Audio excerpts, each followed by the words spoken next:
నా పేరు జీవి, వెస్ట్ గోదావరి, భీమవరం. ఇది మన సెంట్రల్ గవర్నమెంట్ ఆధ్వర్యంలో వనామీ కొంచెం వీక్గా ఉంది కాబట్టి వేరే రీసెర్చ్ చేస్తున్నారు. మన central marine fisheries research institute వైజాగ్లో ఉంది. వాళ్ళు వైభవ్ హ్యాచరీస్ తుని కపిల్ వారి ద్వారా మా చెరువులో ఫస్ట్ టైం వేశారు వెస్ట్ గోదావరిలో. ఇది 6 months క్రాప్ అండి. 6 monthsకి అర కేజీ నుంచి కేజీ వస్తుంది సైజు. ప్రస్తుతం మేము ఇది 4వ రన్ అవుతుంది. ఇప్పుడు మాది చాలా ప్రోత్సాహంగా ఉంది. మరి వెస్ట్ గోదావరి రైతులందరూ కూడా దీన్ని కాన్సన్ట్రేట్ చేసి ఇది చేస్తే వారికి బాగుంటుంది, ఈ హ్యాచరీ కూడా సక్సెస్ అవుతుందని అనుకుంటున్నాం. దీని టెక్నికల్ నేమ్ వచ్చి అమెరికన్ పాంపినో, దాన్ని గోల్డెన్ పాంపినో అని కూడా అంటారు. వాడుక భాషలో ఇది తెల్ల సందువ. CMFRI విశాఖపట్నం డాక్టర్ శేఖర్ గారు, అలాగే HOD జో కుదన్ గారు, వీరిద్దరు కూడా చాలా ప్రోత్సాహంగా మా రైతులకి ఎంకరేజ్మెంట్ ఇస్తున్నారు. నా పేరు తిరుమాని ధనంజయ, మాది భీమవరం మండలం దొంగపిండి గ్రామం.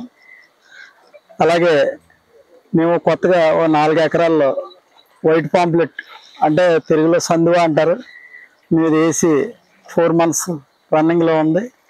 అలాగే గవర్నమెంట్ ప్రోత్సాహంతో వైభవ్ యాశ్రీ సాయి కపిల్ గారి ద్వారా మా ట్యాంకులో, అలాగే జీవి గారి ద్వారా ట్యాంకులు వేయడం జరిగింది. దీన్ని చాలా ఆనందంగా ఇప్పుడు వనామీ రైతులు చాలామంది ఆర్థికంగా ఇబ్బందులు పడి పొలాలు అమ్ముకుంటే చాలా ఆర్థిక నష్టాల్లో ఉన్నారు. అలాగే వనామీ కల్చర్లో వైరస్ వల్ల చాలా ఇబ్బందులు పడి కూలి పనులకు వెళ్ళే పరిస్థితులకు వచ్చారు. దానికోసం గవర్నమెంట్ రీసెర్చ్ ఈ వైజాగ్ ఇన్స్టిట్యూట్, మెరైన్ ఇన్స్టిట్యూట్ ద్వారా మనకి వైభవ్ యాశ్రీ ద్వారా మాకు ఈ సీడ్ ఇవ్వడం జరిగింది. ఇది 4 monthsకి మాకు యావరేజ్గా 350, 360, 400 grams వచ్చినాయి. మాకు చాలా ఆనందంగా ఉంది.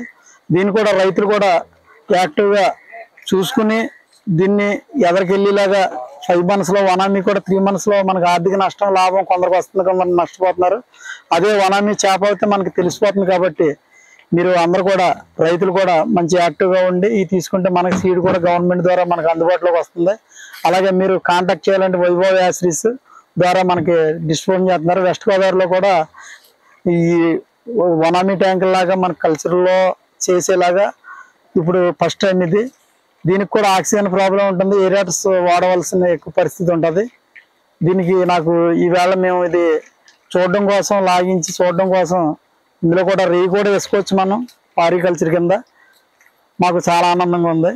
దీన్ని గవర్నమెంట్ వాళ్ళు కూడా మంచి సబ్సిడీల మీద రైతులకు అందుబాటులో ఇవ్వాల్సిందిగా కోరుకుంటూ ఈ సీడ్ ఇచ్చిన గవర్నమెంట్ డాక్టర్స్కి, అలాగే వైభవ్ యాశ్రీ సాయి కపిల్ గారికి ప్రత్యేకమైన ధన్యవాదాలు తెలుపుకుంటూ సెలవు తీసుకుంటాం.